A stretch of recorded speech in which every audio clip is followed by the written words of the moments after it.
It's always interesting when you get a game where you get to play as an animal, like an actual animal, not an anthropomorphic version of them.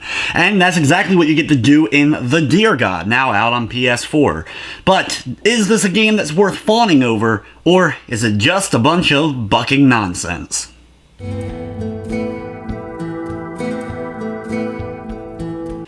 The Deer God is an interesting but short action platformer where you control a hunter who ends up being killed on a hunting trip and is resurrected as a deer. You then play as that deer with your goal being to prove to the elder deer that you are worthy, that you are there to help them and fulfill a prophecy. You start off as a baby deer, and as the days go on, as long as you're able to keep your deer healthy, you will slowly start to age, eventually becoming a full-blown adult buck. You can, along the way, mate with other deer in order to create offspring and getting a save point for yourself, basically, as well as learn new moves by completing the quests that you'll need to in order to eventually complete the game.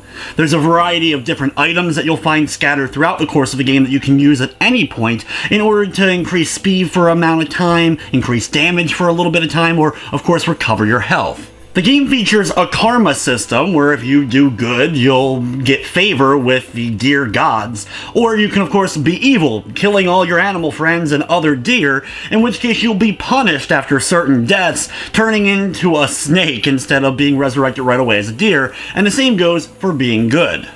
The way that the game progresses is you have to complete quests, which will eventually lead to collecting relics that you then place at a pedestal. You'll know that you're not making any progress if areas start to loop, so you have to keep an eye out for different citizens and other animals that you're able to actually talk to, which will give you the specific quest, such as defeating a number of skunks outside of a witch's house, or defeating one of the game's few bosses.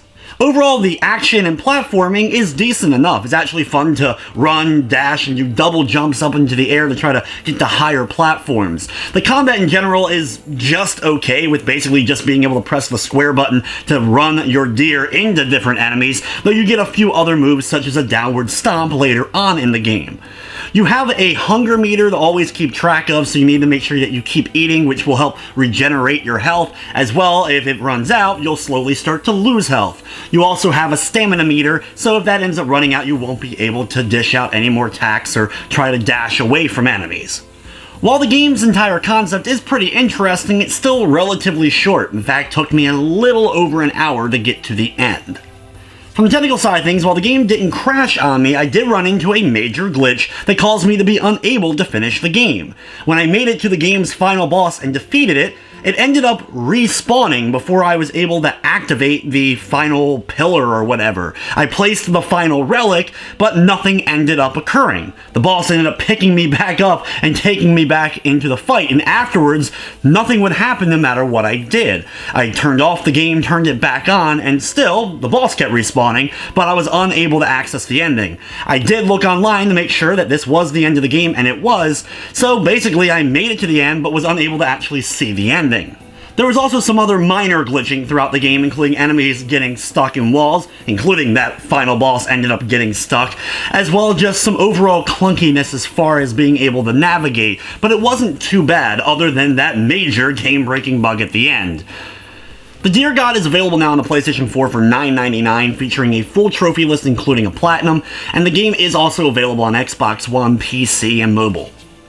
Overall, Deer God is an interesting concept that ends up being over way too quickly. I like its graphical style, though I wish there was more music along the way. There's just a lot of silence throughout the course of the adventure. And even with the glitches considered, I didn't hate the experience. I'm going to be giving Deer God a 5 out of 10. But anyway guys, it's going to wrap up this review. I'd like to thank you for watching, and of course I hope you enjoyed.